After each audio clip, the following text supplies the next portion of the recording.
예수님께서는 소금이 맛을 잃으면 더 이상 소용이 없다는 말씀을 하셨습니다. 맛을 잃은 소금은 밖에 버린 바 되어서 짓밟힘을 당할 뿐이라고 말씀하셨습니다. 이것은 본질을 잃으면, 하나님께서 정하신 본질을 잃으면 아무것도 할 수 없다라는 것입니다. 오늘 이 시간과 오후 시간에는 우리 교회와 우리 성도들, 그리스도인들의 본질에 대한 말씀을 전하려고 합니다. 왜냐하면 지금 시대가 너무나 하나님이 원하시는 그 본질과 창조 질서와 원리에서 떠나 있기 때문에 우리가 깨어있지 않으면 우리도 모르게 맛을 잃은 소금처럼 교회로서의 본질을 잃게 되고 또 그리스도인으로서의 본질을 잃게 되기 때문에, 그렇게 되면 주님의 말씀처럼 우리는 하나님 앞에 아무런 소용이 없는 존재 되어서 버림받을 수밖에 없기 때문에 교회의 본질과 또 우리 성도들의 본질적인 삶에 대해서 말씀을 나누려고 합니다. 오늘 본문의 말씀, 이 갈라디아서는 갈라디아 지역에 있는 교회들에게 보낸 바울의 편지입니다.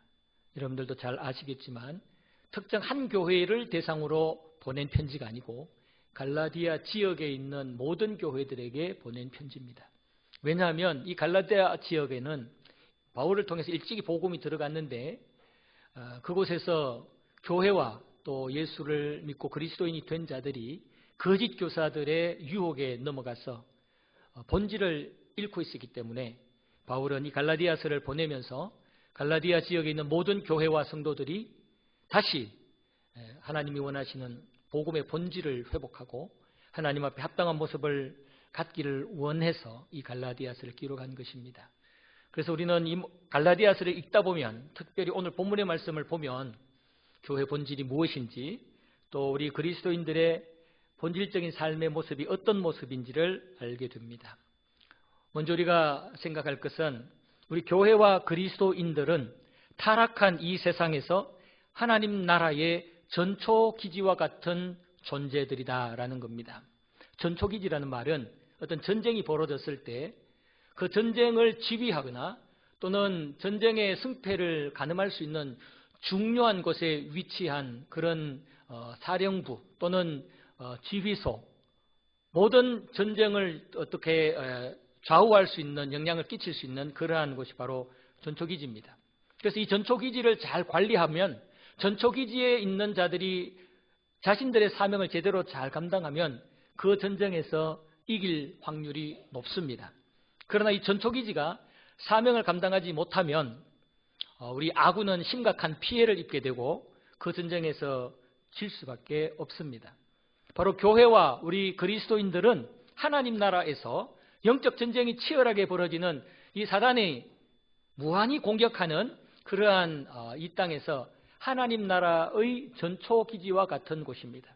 그래서 교회가 건강하고 살아있으면, 우리 그리스도인들의 믿음이 건강하게 살아있는, 하나님이 보시기에 합당한 그런 본질을 잘 유지하고 감당하고 있으면 영적 전쟁은 하나님 나라가 승리하게 되어 있습니다.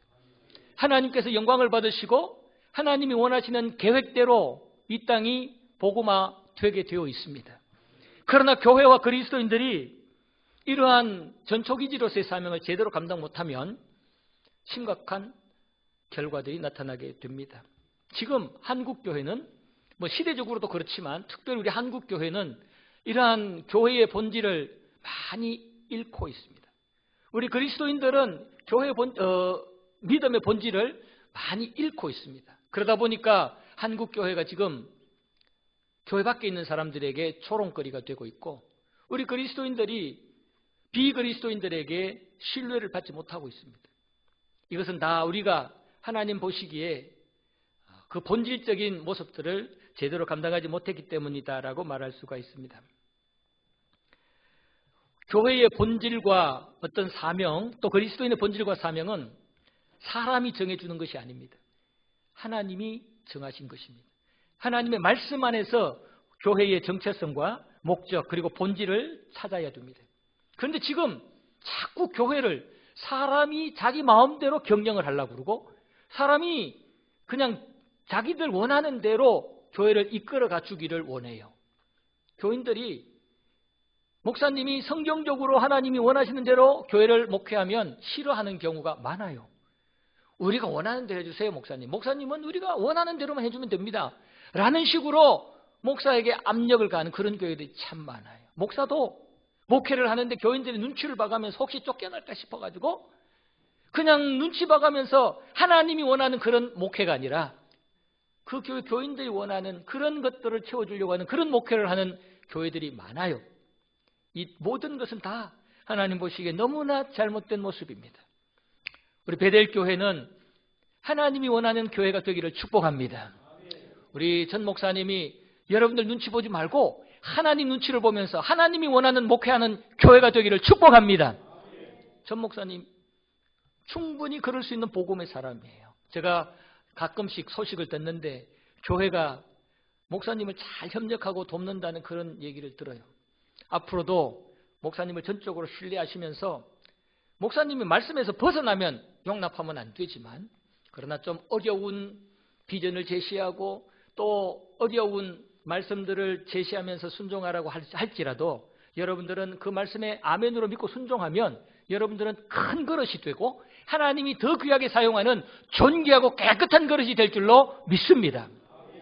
교회의 본질을 잘 지켜나가시고 또 여러분 개인의 본질들을 잘 지켜나가시는 하나님이 정한 기준에 합당한 그러한 교회와 성도들이 되기를 주님의 이름으로 축복합니다. 이 세상은 원래 하나님께서 선하고 거룩하게 창조했잖아요. 6일 동안 창조하신 뒤에 우리 하나님의 평가는 보시기에 심히 좋았더라. 우리 인간들 보아도 좋았고 모든 동식물과 모든 만물들을 볼 때 하나님은 흡족했습니다. 너무 좋았습니다. 그런데 타락한 영적인 존재인 사단과 그 무리들이 이 지구에 이 땅에 인간들에게 침투를 해서 인간들을 타락시켰죠. 아담과 하와 그 후손들을 하나님 앞에 죄인이 되게 만들어 버렸습니다. 그래서 하나님 앞에 범죄하면 아무리 이전에 아름답고 멋진 하나님 보시기에 심히 좋은 것이라도 하나님 앞에 범죄하게 되면 공의로우신 하나님이기 때문에 버림받을 수밖에 없어요. 그런데 우리 하나님께서는 타락한 인류를 완전히 버리지 아니하시고 그들에게 여자의 후손을 보내서 그들 중에 택한 백성들을 구원시키실 그런 구원의 계획을 세우셨습니다. 그 구원의 계획을 세우시고 구약에서는 아브라함을 택하셔서 그 아브라함을 통해서 하나님의 살아계심을 하나님을 알지 못하고 믿지 않는 이방인들에게 알리기를 원하셨고 신약에 와서는 예수 그리스도를 구주로 믿고 영접하는 교회를 통해서 또 우리 그리스도인을 통해서 하나님의 살아계심을 알리고 증거하는 그러한 사명, 그런 역할들을 하게 하셨습니다. 그래서 이것을 영적으로 바라보게 되면 구약시대의 이스라엘은 하나님의 전초기지를 할 수 있고 신약시대의 교회와 우리 그리스도인들은 또 신약시대의 하나님의 전초기지라 할 수 있는 겁니다. 그래서 하나님은 구약시대에는 아브라함의 후손을 통해서 하나님의 살아계심을 얼마나 많이 전하게 했는지 몰라요. 그런데 이 이스라엘 백성들이 그 하나님의 마음을 잘 모르고 얼마나 악한 짓을 많이 하고 하나님이 참신인데 유일한 주권자시고 창조주신데 그 하나님을 믿지 않고 우상을 숭배하고 이방신을 섬기고 뭐 인간 군대를 의지하고 물질을 의지하고 그러다가 망해버렸잖아요. 하나님의 전초기지를 제대로 감당하지 못하니까 이 이스라엘 민족은 결국은 망해버렸어요. 그러나 하나님께서는 예수 그리스도를 때가 되면 이 땅에 보내셔서 또다시 거룩한 신약의 전초기지를 만드시기 시작합니다. 바로 교회입니다. 우리 교회들은 구약의 이스라엘 백성들과 같은 그 전철을 밟으면 안 됩니다. 우리는 그들처럼 멸망해서는 안 되고 그들처럼 전초기지의 사명을 제대로 감당하지 못해서는 안 됩니다. 우리는 어떤 어려움이 와도 어떤 유혹이 와도 어떤 우리 마음속에 부담이 되는 상황이 와도 우리는 하나님 앞에 전초기지다. 하나님 나라를 지키고 확장해야 되는 일에 앞장서 있는 영적 전투 최전선에 들어서 있는 전초기지다. 그 사명 감당해야 된다 하고 우리는 믿음으로 견디고 믿음으로 헌신하고 수고하시는 저와 여러분들이 되기를 축복합니다. 교회는 여러분들 잘 아시잖아요. 건물이 아닙니다. 교회는 건물이 아니고 예수 그리스도의 십자가의 공로를 통해서 구원을 받은 자들의 무리가 교회입니다. 그러니까 교회는 유형이 아니라 무형입니다. 무형. 그래서 교회는 하나님 앞에 구원을 받아서 공동체가 된 자들이기 때문에 하나님의 구원받은 백성답게 살아야 돼요. 교회 아닌 자들은 지멋대로 살아도 상관없어요. 뭐 무슨 짓을 해도 상관없어요. 그거는 이미 다 버려진 육이 된 자이기 때문에. 그러나 예수님을 통하여 구원받은 교회 구성원이 된 자들은 달라야 됩니다. 어떻게 달라야 되느냐? 하나님이 원하는 대로 살아야 됩니다. 여러분, 하나님이 원하는 대로 살기 싫으면 교회 밖으로 나가셔야 됩니다. 여러분들 다 하나님이 원하시는 삶을 살기를 원하십니까? 준비되셨습니까? 아멘. 하나님이 원하는 삶을 살아야 돼요. 하나님이 원하는 삶을 사는 게 거룩입니다. 거룩. 거룩이라는 말은 구별된다는 말입니다. 구원받지 않은 사람들과의 구별된다는 말이 거룩이라는 말이에요. 우리의 신분이 하나님의 백성이 되었기 때문에 하나님의 백성 아닌 자들과 구별되었다는 의미에서도 거룩이고, 거룩한 신분답게 거룩하게 살아야 되는 그런 구별된 자라는 의미에서도 거룩이에요. 그래서 우리 교회는 건물이 아니라 예수님의 십자가의 공로로 구원받은 그런 하나님의 백성들이고, 하나님의 백성들이라면 하나님이 원하시는, 하나님이 기뻐하시는 그런 모습의 삶을 살고 주신 사명을 감당해야 되는 그러한 정체성을 가져야 된다는 것을 꼭 기억하시기를 바랍니다. 하나님은 물론 말씀 한마디면 사단 마귀 완전히 영원한 불못에 던져버리고 끝낼 수도 있습니다. 하나님은 지금도 말씀 한마디면 이 세상 그냥 심판하고 끝낼 수도 있습니다. 그런데 하나님의 뜻, 하나님의 계획은 그게 아니었습니다. 예수님을 이 땅에 보내셔서 인간들의 죄값을 다 치르게 하고 그 예수님을 믿고 구원받은 자들이 이 세상에서 복음 전하며 하나님 나라를 세우고 때가 되어 예수님이 다시 이 땅에 재림하시면서 이 땅의 모든 악한 권세들을 심판하고 마무리하는 이것이 하나님의 계획입니다. 이 계획을 우리가 믿고 이 계획에 순종하는 삶을 살아야 돼요. 아이고, 하나님 왜 그렇게 어려운 빙글빙글 돌리는 그런 계획을 세워서 그냥 말씀 한마디로 끝내버리지, 이런 생각하면 안 돼요. 그건 우리의 생각이고요. 하나님의 계획과 생각에 우리는 맞춰서 하나님의 그 뜻에 순종하는 자가 되어야 되는 것입니다. 저는 오늘 말씀 부탁을 받고 베델교회에 하나님 어떤 말씀 전하기를 원하십니까? 하나님 어떤 말씀을 전하면 좋겠습니까? 제가 전하고 싶은 말도 있지만 그것은 그냥 일반 사담일 뿐이고, 하나님이 예배 때 하나님이 저의 입술을 통해서 이들에게 주실 말씀이 무엇입니까? 기도하면서 본문을 찾고 내용을 준비했습니다. 베델교회는 하나님의 전초기지라는 겁니다. 여러분, 베델교회는 하나님의 전초기지임을 믿으시기를 바랍니다. 하나님의 전초기지 베델교회는 하나님이 받으시는 예배 공동체가 되어야 됩니다. 여러분, 예배 소중히 여기셔야 돼요. 예배 적당하게 그냥 자리만 차지하는 그런 식의 예배는 예배가 아닙니다. 여러분, 정말 내가 사랑하고 좋아하는, 존경하는 사람 만날 때 얼마나 신경 씁니까? 머리도 깎고 단정하고 막 이쁘게 치장도 하고 옷도 깨끗하게 입고 미리 가서 기다리기도 하고 막 이런저런 상상을 하면서 준비하고 그러지 않습니까? 예배, 하나님을 만나고 하나님 앞에 영광을 돌리는 시간인데 우리는 그냥 적당하게 사람 만나고 마음 편한 사람 만나는 그런 마음으로 와서는 안 된다는 겁니다. 거룩한 두려움이 있어야 돼요. 거룩한 공동체가 되어야 됩니다. 오늘날 예배가 너무나 흔하다 보니까 예배를 무시하는데 그렇게 하면 안 돼요. 영상 예배, 불가피한 사람이면 몰라도 영상 예배보다 현장 예배를 드려야 됩니다. 여러분, 속지 마세요. 유혹에 속지 마시고 사람들이 다 이렇게 한다고 따라가지 마세요. 다수결이 진리가 아닙니다. 하나님의 말씀이 진리입니다. 말씀대로 가야 할 줄로 믿습니다. 베델교회는 말씀대로 가는 참된 예배 공동체가 되시기를 축복합니다. 그리고 베델교회는 창조주 하나님을 자랑하고 전하는 교회가 되어야 됩니다. 정말 전초기지라면 하나님이 이 땅을 창조했다고 얘기할 수 있어야 됩니다. 얼마 전에 뉴스를 보니까 특정 정당의 국회의원 중에 크리스찬이라고 하는 사람들이, 예수 믿는다는 국회의원들이, 또 목사의 아들이라고 하는 자가 창조론에 대해서 가르친다고 호통을 치더라고요. 인권위원장 청문회 하는데 그분은 독실한 기독교인인데 그분을 시험하더라고요. 당신 기독교인인 줄 안다. 당신 창조론 옹호자인 줄 안다. 창조론하고 진화론하고 이 중에 우리 한국의 교육의 어느 부분을 택해야 되느냐. 그러니까 이분은 둘 다 해야 된다는 거예요. 둘 다. 둘 다 해서 듣는 자들이 선택하게 만들어야 된다. 사실은 창조론이 진리다라고 얘기하고 싶어서 이만큼 아마 소리가 올라왔을 거예요. 그러나 그 말은 참아 못하고 둘 다 올려야 된다. 미국이 지금 다른 나라들이 그렇잖아요. 둘 다 소개를 하거든. 다 소개를 하거든. 그랬더니 난리가 난 겁니다. 창조론 얘기했다고.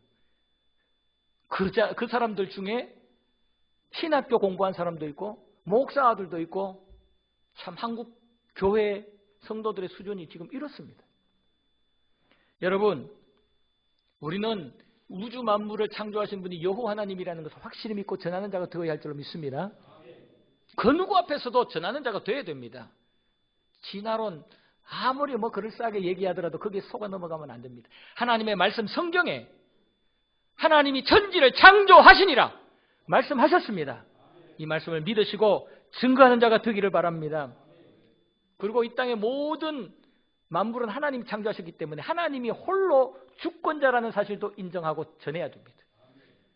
사람들에게 다른 신들 어떻고 다른 종교 그들 우리가 싸우지는 말아야 되지만 그것들을 인정할 필요는 없습니다. 인정하지 말아야 됩니다. 지금 일부 신학자들이나 교단들 중에는 종교 다원주의를 인정하는 데가 있어요. 꼭대기 정상에 올라가는데 등산로가 여러 개 있듯이 천국 가는데 길이 여러 군데 있다라는 겁니다. 그래서 예수 믿는 기독교의 진리로도 천국 가고 특정 다른 종교들의 그 진리로도 천국 가고 그런다는 겁니다. 이 미친 소리죠. 그런데 이것을 서서히 받아들이고 있다니까요. 한국교회 그리스도인들이 이것이 하나님이 원하는 그런 전초기지에서 점점 멀어지는 모습이고 계속 그렇게 가다 보면 하나님이 버립니다. 맛을 잃은 소금처럼 버려버립니다. 여러분, 하나님은 홀로 창조주시고 홀로 주권자이심을 날마다 선포하고 전하는 자들이 되기를 바랍니다. 그리고 우리 인간에 대해서 우리 인간이 죄인이라는 사실을 다른 사람들한테 얘기하고 전할 수 있어야 됩니다. 사람들은요, 자기를 죄인이라 그러면 되게 기분 나빠해요. 화냅니다. 내가 뭔 죄를 지었는데 나한테 죄인이라 그러냐 그럽니다. 참 어리석은 사람이죠. 우리는 죄 그러면 다 그냥 행위로 지은 죄만 생각하는데 하나님을 믿지 않는 죄, 창조주 하나님을 거역하는 죄, 창조 원리에 따르지 않는 죄, 이 심각한 죄를 몰라요. 그러나 우리는 분명히 우리가 직접 행위로 지은 죄도 많지만 근본적으로 금방 갓난아기로 태어난 자도 하나님 보시기에는 죄인 중에 태어난 죄인이라는 사실을 전할 수 있어야 됩니다. 조선시대에 아무리 똑똑하고 멋지고 잘생겨도 노예 신분, 종의 가정의 신분으로 태어나면 종이 될 수밖에 없습니다. 우리는 다 죄 아래 놓여 있기 때문에 태어나는 자는 모두가 다 죄인입니다. 죄인으로 태어나서 죄인으로 살다가 가는 거예요. 이것을 전할 수 있어야 돼요. 그리고 그 죄인을 구원하기 위해서 예수님이 이 땅에 오셨다라는 사실을 전할 수 있어야 됩니다. 그래서 예수님이 유일한 우리의 구원자라는 사실을 전할 수 있어야 됩니다. 이것이 전초 기지가 가져야 된 교회와 우리 그리스도인들 개개인의 삶의 모습입니다. 여기서 우리는 조금도 타협하면 안 되고 조금도 포기하면 안 됩니다. 타협하고 포기하는 순간 맛을 잃은 소금이 될 수밖에 없습니다. 우리 베델교회 모든 성도들, 예수 맛이 물씬물씬 나는 예수 향기가 진하게 풍기는 예수 공동체가 되고 그리스도인이 되기를 주님의 이름으로 축원합니다. 로마서 12장 2절 말씀을 보면은 너희는 이 세대를 본받지 말라 그러죠. 여기서 말한 이 세대는 타락한 세대, 하나님을 믿지 않는 세대, 예수님을 구원자로 믿지 않는 세대를 말합니다. 이 세대를 본받지 말라고 그래요. 마음을 새롭게 해서 그들과 같은 그런 죄악된 심령이 아니라 이제 마음을 거룩하게 새롭게 해서 변화를 받아서 이제는 하나님이 원하시는, 기뻐하시는 거룩한 삶을 살라라고 말씀을 합니다. 구약에서는 시편 1편 1절 2절 말씀에 복 있는 사람, 바로 하나님의 백성들 말하죠. 구원받은 자들. 복 있는 사람은 악인의 꾀를 쫓지 않고, 악인, 죄인의 생각과 이 꾀를 쫓지 않고, 또 죄인들의 길에 서지도 않고, 오만한 자의 자리에 앉지도 않고, 구별된 삶을 산다는 거예요. 그러면서 뭐 하느냐? 오직 여호와의 율법을 주야로 묵상한다. 왜냐하면 그 말씀대로 살려고. 이게 신약 성경의 로마서 12장 2절 말씀과 연결되는 말씀이에요. 우리가 거룩한 하나님의 전초기지라면 우리는 이제는 나를 위해 사는 게 아니라 세상 유행 풍조 따라, 세상이 이렇게 사니까 그냥 그 유행 따라 풍조 따라 살아가는 것이 아니라 우리는 항상 말씀 따라 살아가는, 날마다 하나님의 뜻을 찾아 하나님 우리에게 부여하신 교회의 본질과 그리스도의 본질을 추구하는 삶을 사는 저와 여러분들이 되기를 축복합니다. 고린도후서 5장 15절에 보면은 그가 모든 사람을 대신하여 죽으심은, 예수님을 말하죠. 예수님이 모든 사람을 대신하여 죽으심은 살아있는 자들로 하여금, 즉 구원받은 자들로 하여금 다시는 그들 자신을 위하여 살지 말고 오직 그들을 대신하여 죽었다가 다시 살아나신 이를 위하여 살게 하려 하심이라 그랬어요. 예수님이 우리를 위해서 십자가에 달려 죽으신 것은 구원받은 우리들이 다시는 우리 자신을 위해 사는 것이 아니라 나를 구원해 주신 그리스도를 위해 살게 하기 위해서 예수님이 십자가에 달려 죽으셨다는 거예요. 우리 본 모습이 이 모습이어야 됩니다. 따라서 전초기지의 정체성을 가지고 사명을 가지게 되면은 반드시 예수님을 자랑하게 되어 있습니다. 예수님이 좋아서 미치게 되어 있습니다. 정말 우리가 구원받은 자라면 나를 구원하기 위해 하늘 영광 보좌 버리시고 이 땅에 오셔서 그 비참하게 처절하게 죽어가신 그 예수님 얼마나 감사하고 고마운지, 그 예수님이 얼마나 좋은지 자랑하고 싶은지 못 견딘단 말이에요. 진짜 구원받은 감격이 있다면. 정말 우리에게 예수님이 자랑스럽고 예수님이 나한테 제일 소중한 분이라는 이런 믿음이 생기고 이런 신앙 고백이 있기를 축복합니다. 구원받았다고 하면서, 예수님을 믿어서 내가 예수님의 십자가의 공로로 구원받았다고 하면서 예수님을 위해서 하는 게 아무것도 없어. 예수님은 나한테 필요한 것들을 채워줄 그러한 요술 방망이와 같은 그런 존재로 생각하는 사람 많아요. 내가 주인이 돼가지고 예수님을 부려먹는, 좀 힘들 때 예수님 도와주세요, 필요할 때 예수님 이것 좀 주세요. 여러분, 이것은 예수님을 위해서 사는 게 아니고 예수님이 나를 위해서 사는 거예요. 그것은 아니라는 겁니다. 여러분, 때로는 우리가 예수님을 위해서 수고해야 될 때도 있고 충성하고 헌신해야 될 때도 있어요. 때로는 예수님을 위해서 내가 하고 싶은 것을 하지 못할 때도 있어요. 그럼에도 불구하고 예수님 생각하니까 너무 사랑스럽고 좋아서, 예수님의 십자가의 공로 생각하니까 너무 죄송하고 감사해서 내가 하고 싶은 거 다 포기하고서라도 주님이 원하시는 그것을 해드리는 자가 진짜 이 땅에 하나님의 전초기지인 줄로 믿습니다. 예수님에 대한 자부심이 있으면요, 예수님에 대한 자랑스러운 마음이 있으면요, 신앙생활에서 수고하고 헌신하는 게 부끄럽지도 않고 아깝지도 않아요. 우리 그렇잖아요. 정말 내가 사랑하고 자랑스러워하는 그러한 사람을 위해서 내가 밥을 한 그릇 사주면 아깝습니까? 안 아깝잖아요. 좀 비싼 거 사드려도 안 아깝잖아요. 아유, 더 맛있는 거 사드려야 되는데, 제일 맛있고 멋진 거 사줬으면서도 아유, 죄송합니다, 더 맛있는 거 사줘야 되는데, 이러잖아요. 그런데 우리는 나를 위해 십자가에 달려 죽으신 우리 구주 예수님을 사랑한다고 좋아한다고 하면서 그 예수님을 위해서는 헌신하고서 아유, 더 헌신해야 되는데, 예수님 기뻐하는 일을 하면서 더 열심히 해야 되는데, 과연 그렇게 합니까? 정말 우리가 하나님 보시기에 합당한 그런 전초기지의 삶을 감당한다면 첫 번째로 나타내야 되는 것이 바로 예수님 자랑하고 좋아하는 모습입니다. 이 예수님을 자랑하고 좋아하지 않으면 온전한 신앙생활을 할 수가 없어요. 하나님이 원하는 전초기지의 삶을 살 수가 없어요. 바울은 로마서 1장 16절 말씀에 보면 로마 교회에 편지할 때 이렇게 말씀하셨어요. 내가 복음을 부끄러워하지 아니하노니 이 복음은 모든 믿는 자들에게 구원을 주시는 하나님의 능력이 됨이라. 다르게 얘기하면 로마 교회 성도들아, 그리스도인들아, 너희들은 복음을 참 부끄러워하더라. 그래서 조금만 위협하고 조금만 핍박하면 그냥 복음을 버리고 십자가의 예수님을 부인하고 그러더라. 그러나 나는 복음을 부끄러워하지 않는다. 나는 어떤 매를 맞아도 어떤 죽음의 공포와 위협을 당하더라도 나는 복음이 부끄럽지 않다. 복음이 자랑스럽다. 예수님이 자랑스럽다. 이 고백을 하는 것입니다. 여러분, 저도 이 말씀을 준비하면서 이 말씀을 나한테 적용할 때 하나님 앞에 죄송할 때가 많았어요. 하나님 앞에 정말 이 바울처럼 이렇게 못했으니까요. 여러분들 한번 돌아보시기 바랍니다. 복음을 혹시 부끄러워하지는 않았습니까?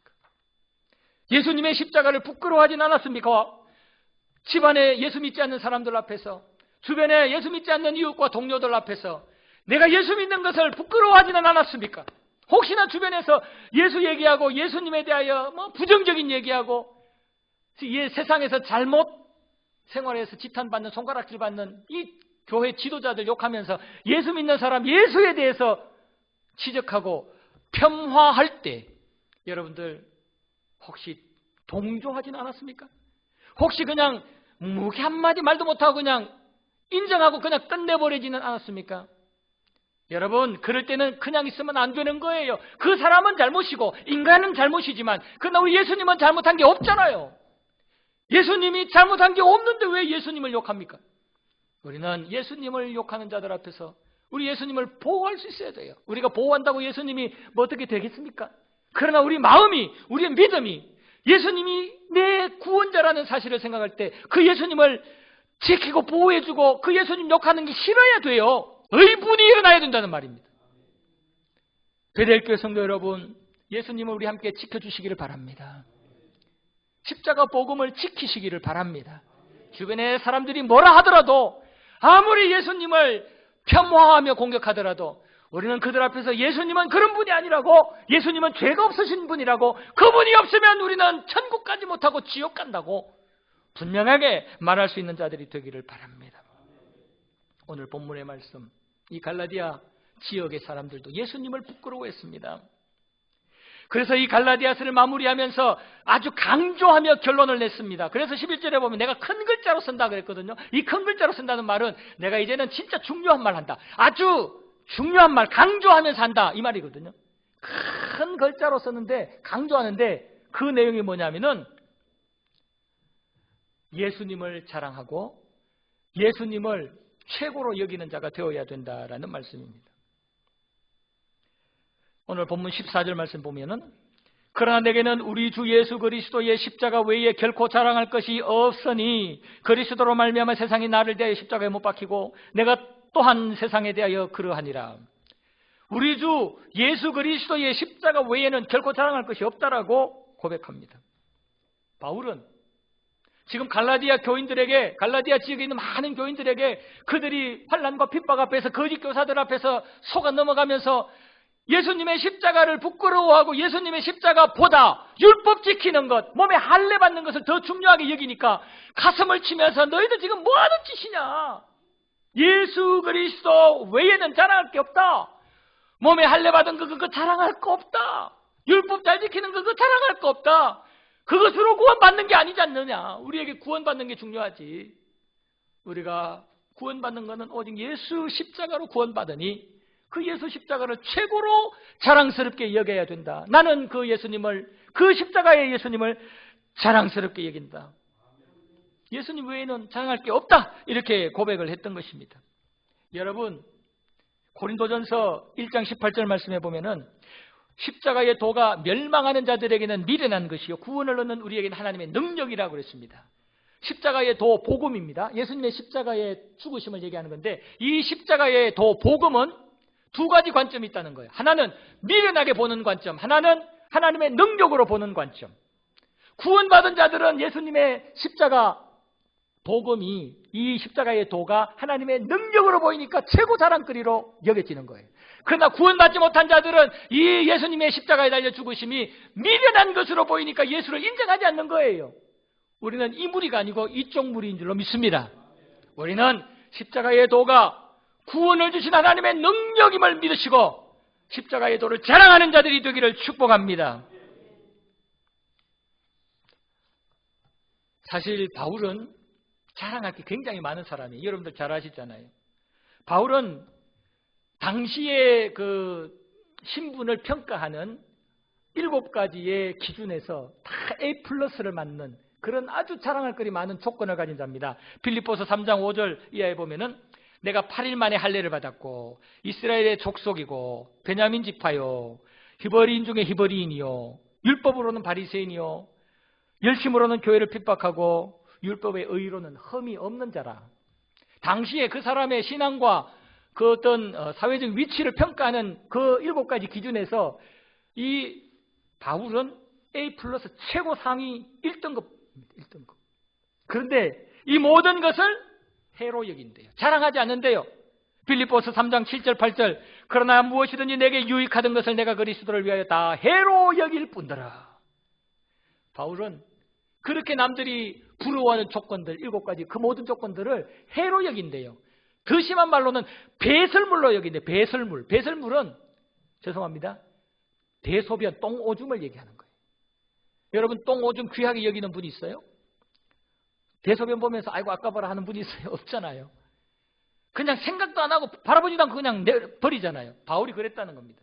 바울은 그동안 자신이 자랑스러워했던 것들, 지금도 세상 사람들은 자랑스러워하는 그 모든 조건들을 이제는 해로 여기고 배설물로 여긴다. 왜냐하면 예수 그리스도만이 나에게는 존귀한 자고 나에게 최고의 자랑거리이기 때문에 그렇다는 겁니다. 여러분 주사 맞을 때 엉덩이 주사 맞을 때 그냥 안 하고 탁 때리면서 주사를 놓잖아요. 애기들 주사할 때 엉덩이 하면 탁 때리면서 바로 주사 놓잖아요. 사람이 그렇대요. 이 감각이 동시에 두 군데 다 느끼지를 못한대요. 이쪽에 느끼면 이쪽에는 못 느낀대요. 그래서 주사 내릴 때 딱 때리면 애가 때리는 거기에 신경 쓰고 그 아픔을 통증을 느끼면서 주사기 들어가는 통증을 못 느낀대요. 그래서 탁 때리면서 주사를 놓는데요. 여러분 우리가 진짜 예수님을 전심으로 좋아하면 이 땅의 모든 것들은 바울처럼 필요 없는 것이 돼요. 이 땅에 어떤 것들도 쉽게 내려놓을 수 있어요. 왜냐하면 예수님 너무너무 좋으니까. 저는 우리 베델교회 성도 여러분들에게 이런 믿음이 있길 바랍니다. 정말 예수님이 최고입니다. 예수님을 위해서라면 진짜 다 내놓겠습니다. 초대교회가 그랬잖아요. 이런 믿음이 저와 여러분들의 있기를 축복합니다. 예수님께서는 33년 동안 이 땅에 사시다가 3년 마지막 공생애를 사셨는데 이 3년 동안에 많은 기적들을 행하셨잖아요. 물리도 그러시고 뭐 보리떡 5개 물고기 2마리 이 가지고 뭐 수천 명 수만 명 먹이기도 하고 뭐 놀라운 기적이 행하셨잖아요. 죽은 자도 살리고. 그러나 예수님께서 다른 거는 기억하라 말씀 한마디도 안 해요. 예수님이 천국 이제 성천하실 때 제자들에게 성만찬을 제정하시면서 한 가지만 기억하라고 말씀했어요. 나의 죽음을 이 성찬을 행하면서 기념하라. 성찬을 기념하라. 이 성찬이 바로 예수님의 십자가의 죽으심이잖아요. 예수님이 야 보리떡 5개 물고기 2마리 중에 남은 것 그거 좀 기념해서 너희들 보관하고 있어. 야 너희들 이것저것 증거들 좀 보관하고 있어. 아니에요. 그거는 다 잊어버려도 상관없어요. 그 부분에 대해서는 주님은 한마디도 안 하셨어요. 그러나 주님은 잡히시기 전날 밤에 제자들을 불러 모아놓고 너희들 딴 거는 다 잊어도 한 가지는 기억해. 내가 다시 올 때까지 기억해. 온 교회들은 기억해. 그것은 내가 너희들 위해 십자가에 죽으면서 흘린 피와 죽으면서 찢긴 살, 이 십자가의 사건, 십자가의 주님은 기억하라 그랬어요. 왜냐하면 이것이 제일 중요한 거니까요. 여러분, 우리 베델 교회가 예수님이 원하시는 그런 전초기제 삶을 감당하려면 예수 십자가 단단히 붙잡고 어떤 상황에서도 십자가의 주님만을 자랑하며 증거하는 자가 되어야 할 줄로 믿습니다. 이렇게 예수님의 십자가를 자랑하며 증거하는 자가 되면은요, 우리한테 어떤 현상이 생기냐면은 세상이 정떨어지고 세상이 우리를 포기하는 일이 벌어지게 됩니다. 오늘 여기 말씀해 보면은 14절 하반절에 그리스도로 말미암아 세상이 나를 대하여 십자가에 못 박히고 내가 또한 세상에 대하여 그러하니라. 세상이 나를 십자가에 못 박고 내가 세상을 십자가에 못 박는다는 말이에요. 십자가에 못 박는다는 말은 무슨 말이에요? 죽는다는 말이거든요. 내가 세상을 십자가에 못 박는다는 말은 나와 세상은 이제는 죽은 관계다. 세상이 나에 대하여 십자가에 못 박는다는 말은 세상이 나를 죽은 자로 인정한다. 다시 말하면 세상이 나를 공격하지 못하고 세상이 나를 유혹하지 못하고 세상이 나를 이기지 못한다는 거예요. 예수님 때문에. 반대로 나는 예수님 때문에 세상의 것에 마음 뺏기지 아니하고 마음속에서 일어나는 여러 가지 육신의 죄악된 정욕을 예수님 때문에 이겨내서 세상에 끌려다니지 않는다는 말입니다. 예수님을 정말 자랑하고 예수님을 나의 삶의 최우선순위에 두는 삶을 살게 되면은 사람들이 아무리 오해하고 나를 미워하고 나에게 불이익을 줘도 그것이 속상하거나 억울해서 신앙에 대해서 이탈하는 이런 일이 안 생겨요. 힘들겠지만 견뎌내게 되어 있습니다. 세상에 대하여 십자가에 못 박았기 때문에, 세상이 나를 십자가에 못 박았기 때문에 더 이상 마귀가 예수가 나 주인 되어 있는 심령은 역사하지를 못하는 겁니다.